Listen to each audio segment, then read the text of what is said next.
दिल्लीतील नव्या संसद भवनाला गळती लागली आहे। काल झालेल्या पावसामुळेच संसदेच्या लॉबीमध्ये पाणी गळत असल्याचं पाहायला मिळालं।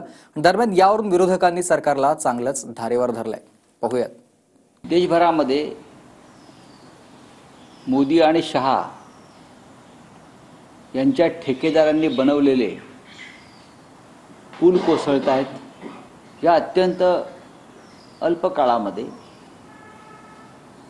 किती तकलादू काम झालेलं आहे आणि यातून किती मोठी कमिशनबाजी झाली आहे।